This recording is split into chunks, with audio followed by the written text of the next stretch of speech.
Erreur numéro 2. Là aussi, c'était en vacances, mais c'était l'hiver. Il restait à peu près une dizaine de pourcents dans ma batterie. On devait partir en vacances, en week-end, mais je n'étais pas chez moi. J'étais dans un endroit différent, un petit peu plus loin. On devait partir dans un sens, et puis il n'y avait pas de chargeur, de batterie sur la route. Donc il y avait des chargeurs sur l'autoroute, mais à l'opposé. Donc je dis à ma femme, bah écoute, ne bouge pas, c'est pas loin, il y a à peine 15 km, il me restait 10%.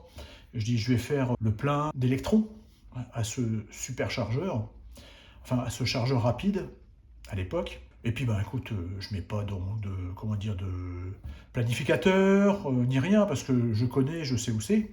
Mais il fallait prendre une portion d'autoroute. C'était l'hiver comme je disais. Donc me voilà parti avec la voiture. Euh, Pas limite les mains dans les poches, hein, puisqu'il fallait conduire, mais vraiment cool, quoi, en disant bah, je reviens dans une heure, j'aurai rechargé, on sera tranquille, comme ça on pourra partir. Me v'là manger sur l'autoroute, et puis première sortie d'autoroute. Après la première sortie, donc il y avait un grand virage, donc la première sortie, bah, je la prends pas, puisque je devais prendre la troisième sortie d'autoroute. Je continue, et là tout d'un coup je vois une file de bagnoles. C'était avant très long viaduc. Et je me dis, waouh, qu'est-ce qui se passe là? Et puis je me dis, tiens, est-ce que je vais peut-être. Je sais, faut pas le faire, faut pas le faire. Je me dis, j'ai peut-être la possibilité de reculer un petit peu et puis de prendre la sortie. Mais non, il y avait déjà des bagnoles qui arrivaient et puis c'était hyper dangereux. De toute façon, c'est pas à faire. Donc j'ai eu juste l'idée de le faire, mais de toute façon, je l'aurais pas fait, c'est trop risqué. Et puis donc, je dis, merde, qu'est-ce qui se passe? Qu'est-ce qui se passe? Il était à peu près 4h30, 5h d'après-midi. Donc ben, j'arrive comme ça, donc sur juste avant le viaduc là, bloqué, complètement bloqué, mais il n'y avait rien.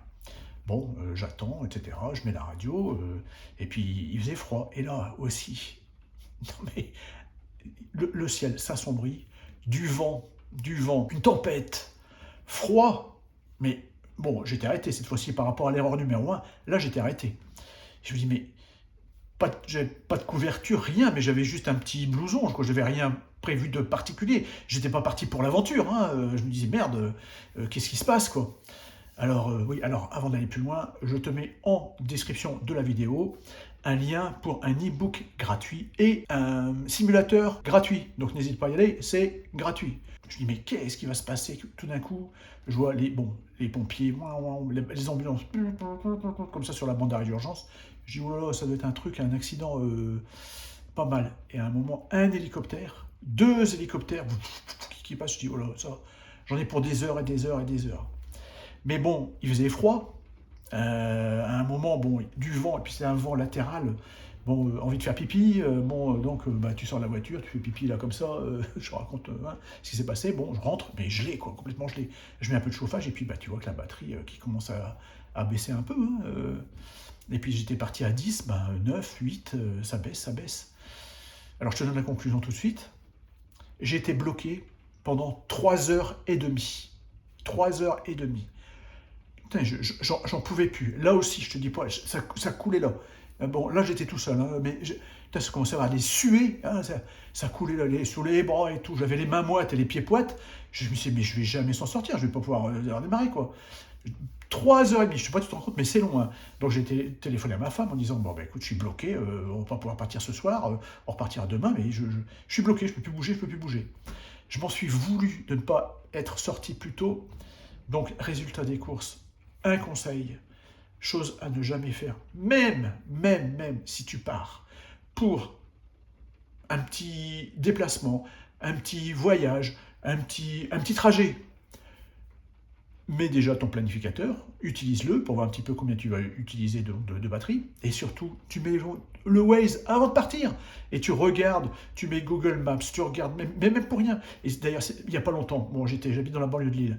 J'ai voulu aller voir ma chère maman. Enfin, bref, il faut prendre l'autoroute. Putain, je ne mets pas le Waze.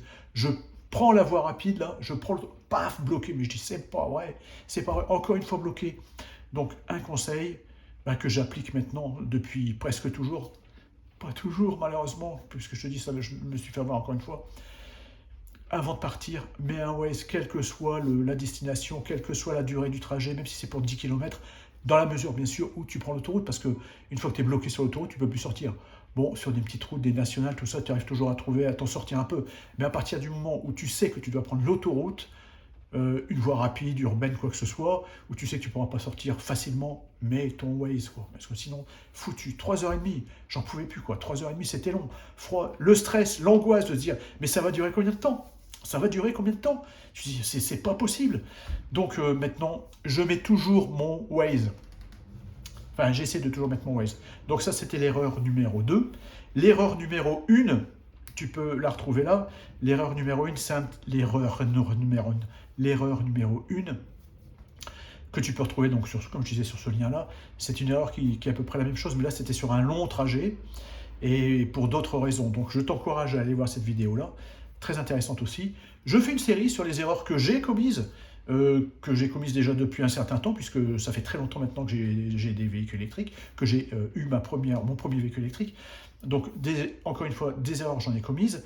C'est une série, n'hésite pas à t'abonner, n'hésite pas à activer la petite cloche là en noir, mettre un petit pouce aussi, et tu verras toutes les erreurs que j'ai commises. Alors, certaines, ce n'est pas moi qui les ai commises, mais j'ai eu des amis ou des connaissances qui m'ont relaté un petit peu ce qui leur est arrivé. Donc, je ferai des vidéos aussi, mais là, bien sûr, je précisais quand c'est moi ou quand c'était pas moi. Mais en tout cas, les deux premières, là, c'est réellement moi. N'hésite pas à laisser ton commentaire si ça t'est déjà arrivé, parce que bloquer comme ça pendant un certain temps, franchement, c'est pénible, quoi, c'est pénible. Et heureusement que j'étais pas avec un bébé, avec un chien, ou une personne âgée, où il fallait aller en urgence quelque part, parce que ça aurait été la catastrophe, quoi. Là, ça n'engageait que moi avec mon véhicule électrique, bon, voilà, c'est grave, c'est pas grave, c'est bien fait pour moi, j'avais qu'à faire attention, maintenant je le sais, mais dans la mesure où tu as une responsabilité au niveau des passagers avec un animal, avec une autre personne pour aller à l'hôpital ou une pharmacie ou quoi que ce soit, enfin bref, quelque chose d'urgent, franchement, anticipe bien. Alors, en conclusion, le lendemain, je suis quand même allé voir dans la presse régionale ce qui était comme accident, ce qui était arrivé. Alors, heureusement, il n'y a pas eu de mort, mais il y a eu 4 blessés. À mon avis, ça devait être des blessés graves, parce que c'est ce qui était relaté donc, dans la presse.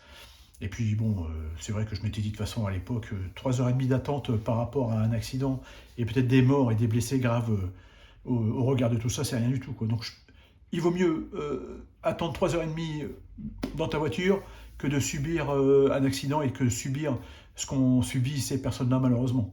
Je me suis dit, bon, allez, je suis vivant, je suis en bonne santé, tout va bien, au regard de ces pauvres gens-là qui ont subi cet accident. Je te remercie encore une fois de regarder ces vidéos. Mets-moi un petit pouce, hein, mais je te l'ai dit ça, je crois.